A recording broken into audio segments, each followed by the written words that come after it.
Pendant plus de 70 ans, le monde a cru connaître la vérité sur le naufrage du Titanic. On pensait que le navire avait sombré intact, englouti par l'océan, dans un silence absolu. Mais en 1985, une découverte va bouleverser cette version officielle et révéler une réalité bien plus troublante.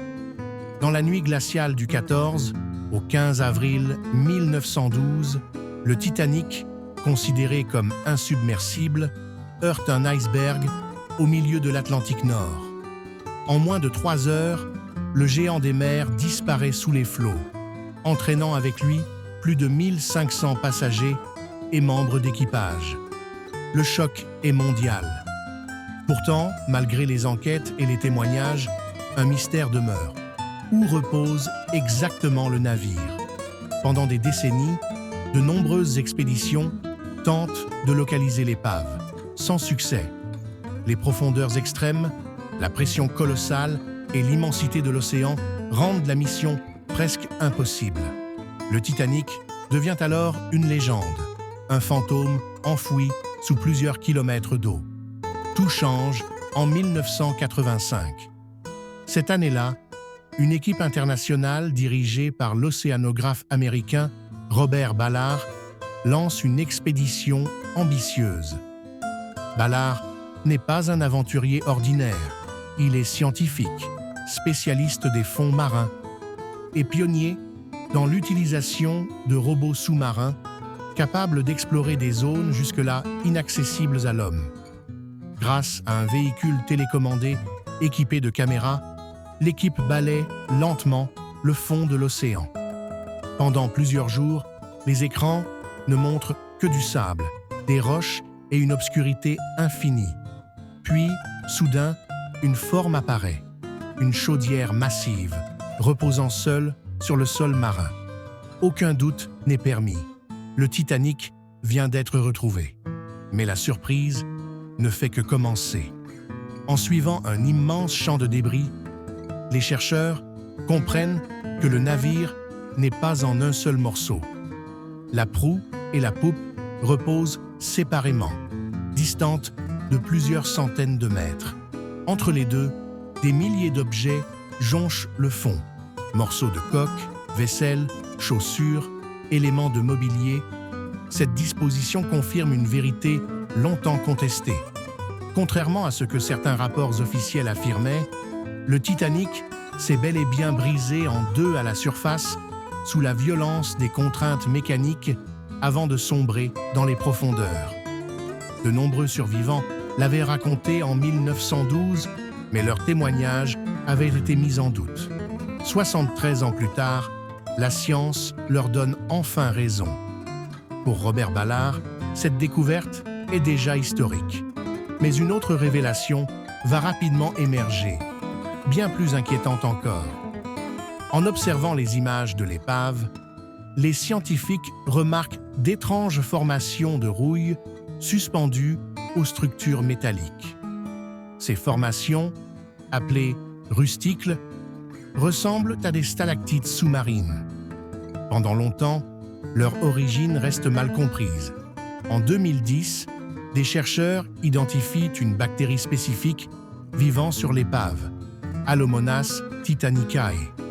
Cette bactérie se nourrit du fer et accélère la dégradation du métal. Lentement mais sûrement, elle transforme la coque du navire en une matière friable qui se désagrège au moindre contact. Selon Robert Ballard et plusieurs équipes scientifiques, cette activité biologique condamne l'épave à disparaître progressivement. Chaque année, des parties entières s'effondrent, des ponts se fragilisent, des cabines s'écrasent sous leur propre poids. Le Titanic n'est pas figé dans le temps. Il est en train de mourir.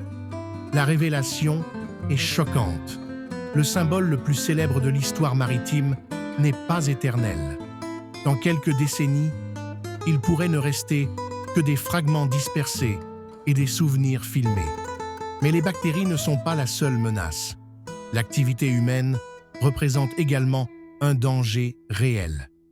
Depuis les années 1990, plusieurs expéditions commerciales ont récupéré des objets de l'épave. Certaines entreprises ont organisé des plongées touristiques vers le site, augmentant les risques de collision et de dégradation accidentelle.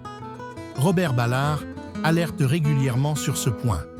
Pour lui, le Titanic est une sépulture maritime, un lieu de mémoire qui mérite respect et protection.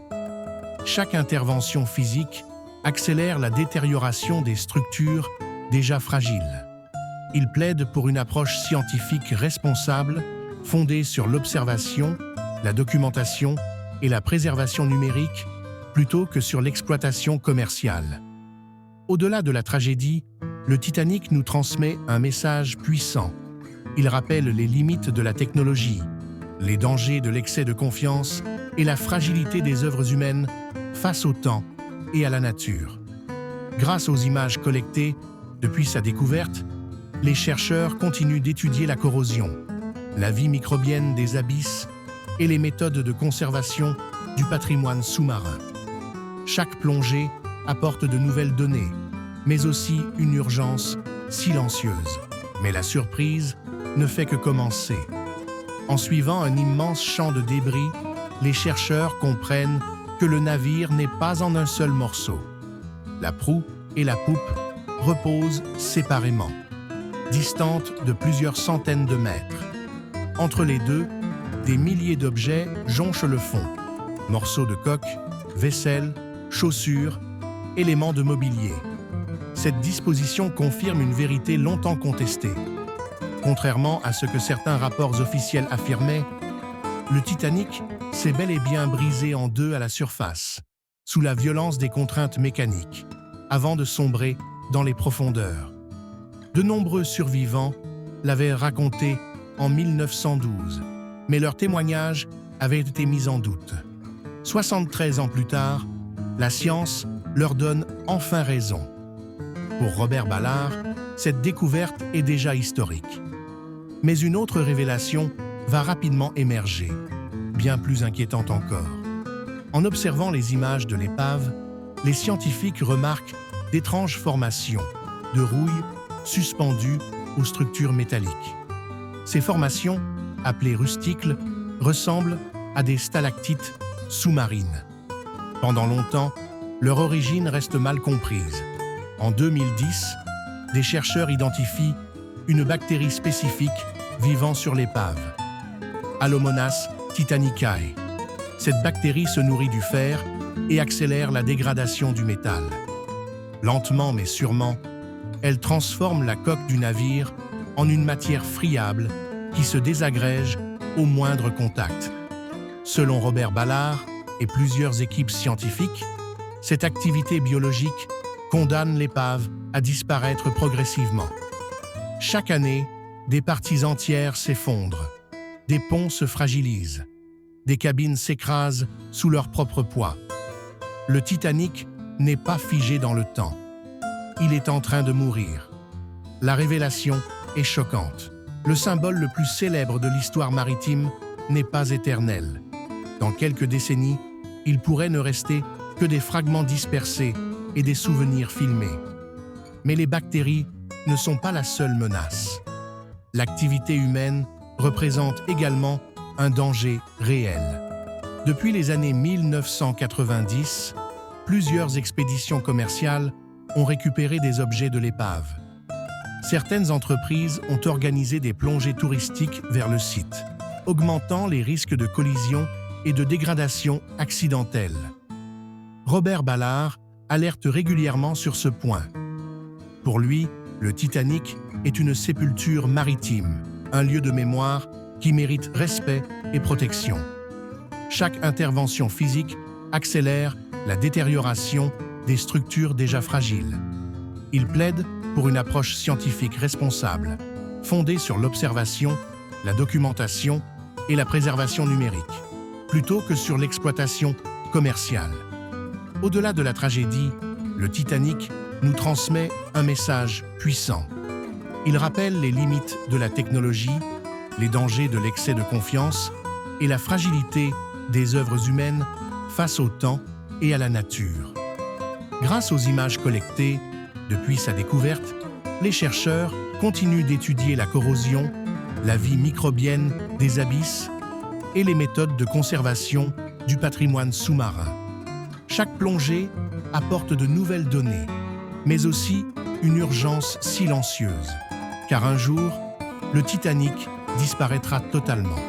Et lorsque ce jour viendra, il ne restera plus que des images, des archives et une mémoire collective à préserver. La véritable révélation du découvreur du Titanic n'est donc pas un mystère caché, ni un secret sensationnel. C'est une vérité scientifique implacable. Même les plus grands symboles de l'humanité sont mortels.